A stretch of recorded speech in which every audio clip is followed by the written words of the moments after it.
Les assureurs sont habitués à gérer des risques pour autrui. Et au regard de ce que nous avons entendu depuis le début de l'AG, on se rend compte que nos propres risques, on ne les gère pas toujours, parce qu'on a le regard pointé sur le cœur du métier.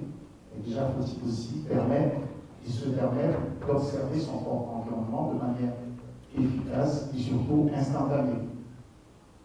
Vous avez également la défense de l'image de l'entreprise, l'anticipation et la gestion des crises, l'élaboration d'une stratégie offensive, être à l'écoute du monde, observer les marchés internationaux, le management de la croissance externe, l'adaptation des évolutions géoéconomiques et stratégiques majeures. On constate ici présent, j'ai eu l'honneur de pouvoir assister à presque tous les travaux. Il y a plein d'intervenants qui viennent d'autres continents, qui viennent d'autres horizons, vous apporter leur lecture, et je peux vous assurer que eux, ils effectuent une veille accrue sur ce qui se passe dans votre environnement. Ce serait intéressant que la Fédération, la FANAF, puisse également s'y mettre, non seulement sur le plan continental, international, mais également à travers les différentes sociétés d'assurance. Très bien. Qu'est-ce que c'est que l'intelligence économique, Isabeau? Il existe plusieurs acceptions à l'intelligence économique. On parle, selon la dernière, de l'ensemble des actions coordonnées de recherche, d'analyse et de diffusion d'informations pour la décision stratégique et économique. Mais je vais revenir sur une définition qui date de 1967. Il me semble que c'est Harold Willinsky qui disait « L'intelligence économique, c'est l'action de production de connaissances stratégiques, à des buts stratégiques et économiques, dans un contexte légal à partir de sources ouvertes. » Cela nous amène vers un postulat, c'est déjà l'intelligence économique, ce n'est pas de l'espionnage. Parce que pour tous ceux qui s'y intéressent, lorsqu'on parle d'intelligence économique, on pense à toutes les affaires scabreuses qui ont été développées ça et là.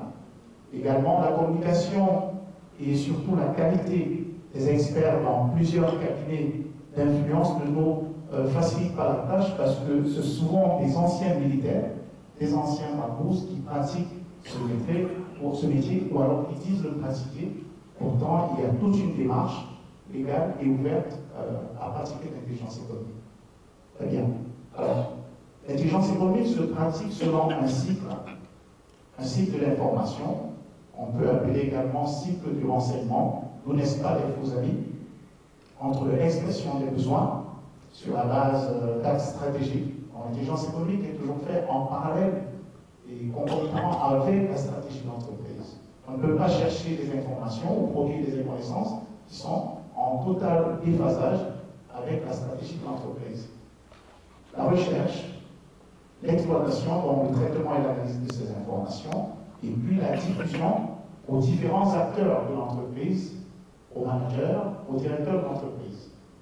Alors, deux volets principaux à l'intelligence économique, le volet défensif qui concerne tout ce qui est protection, tout ce qui est veille, sur la sûreté, la sécurité de l'entreprise et ses membres. Également le volet offensif qui amène l'entreprise à s'ouvrir vers le monde extérieur à travers des séminaires comme celui-ci, à travers une veille sur les nouvelles normes, à travers une veille sur les tendances lourdes, concernant, n'est-ce pas, l'évolution de notre métier et les assurances économiques. Très bien.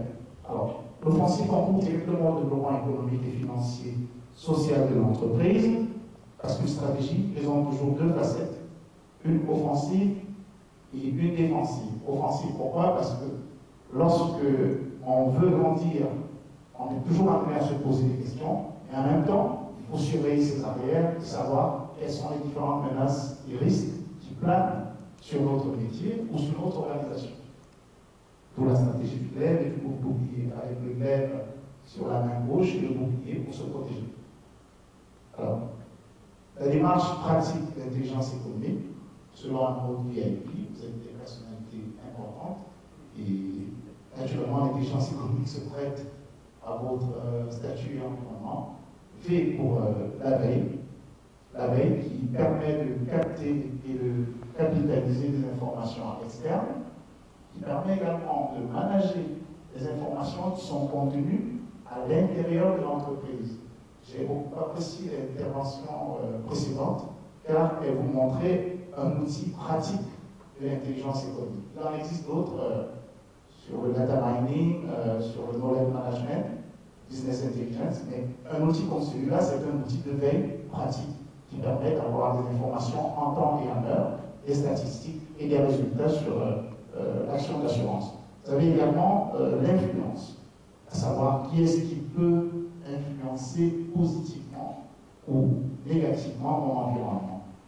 La Fédération des sociétés d'assurance de droit africaine aujourd'hui est une institution forte de par sa taille, de par le nombre des membres, de par également les chiffres d'affaires cumulés qui existent dans cette salle.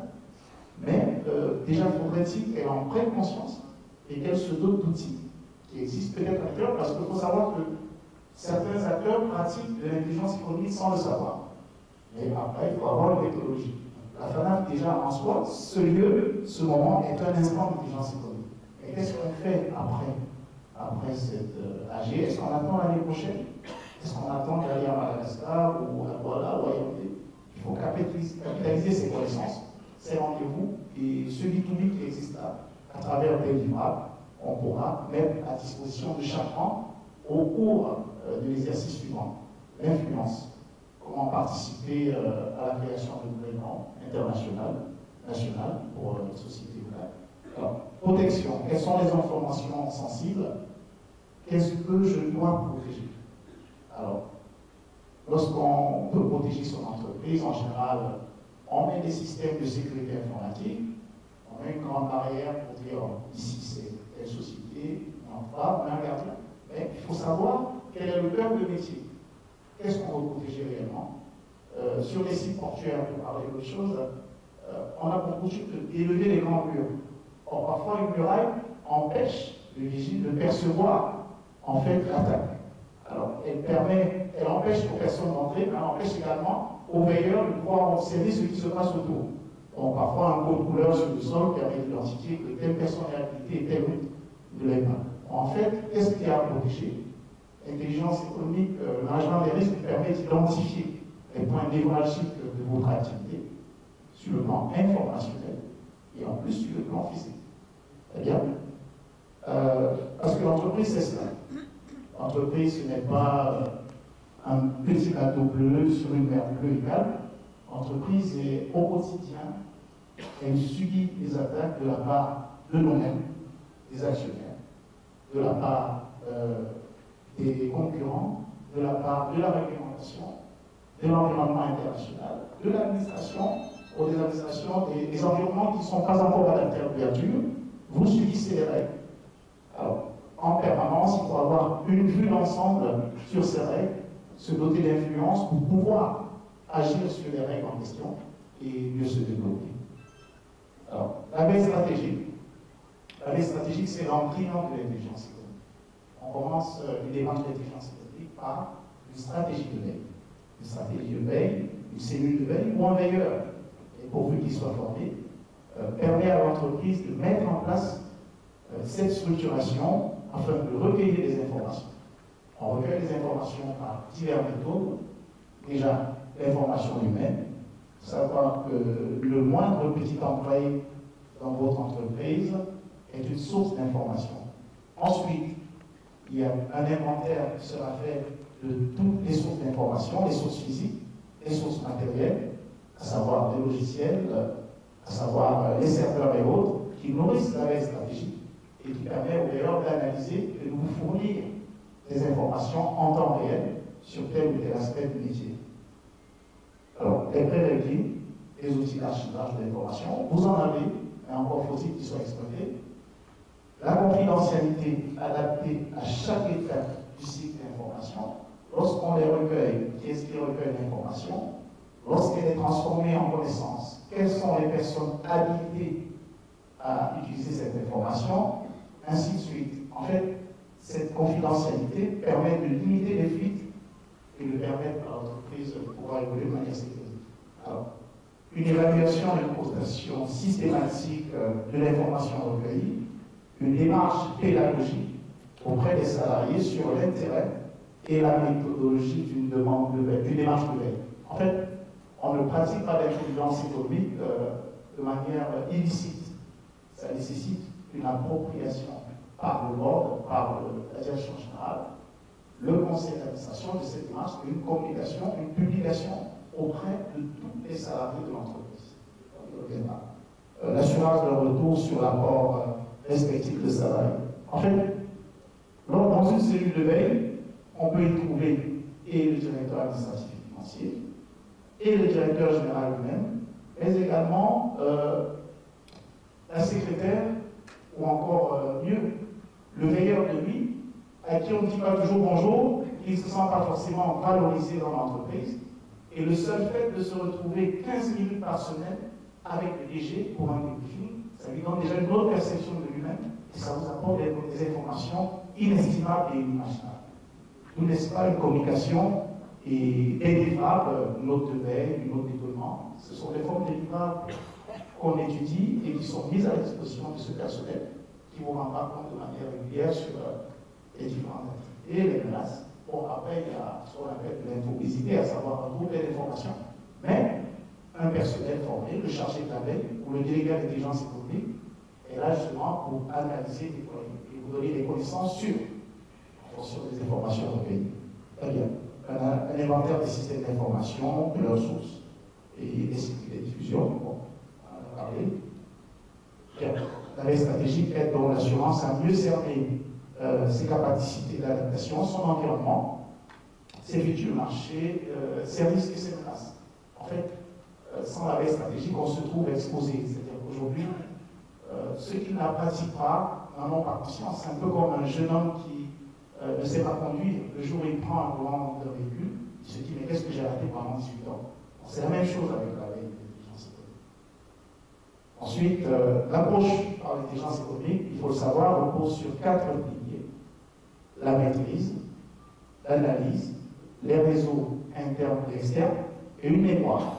Alors, au niveau de la mémoire, vous avez plusieurs mémoires. Les mémoires physiques, informationnelles, à savoir les serveurs, les ordinateurs, les mémoires humaines, les salariés, le personnel des gens en retraite, le personnel qu'on a déclaré. C'est pour ça qu'il est souvent suggéré de ne pas licencier de manière barbare, parce que la personne qu'on licencie aujourd'hui constitue une mine d'informations et peut vous détruire dès le lendemain.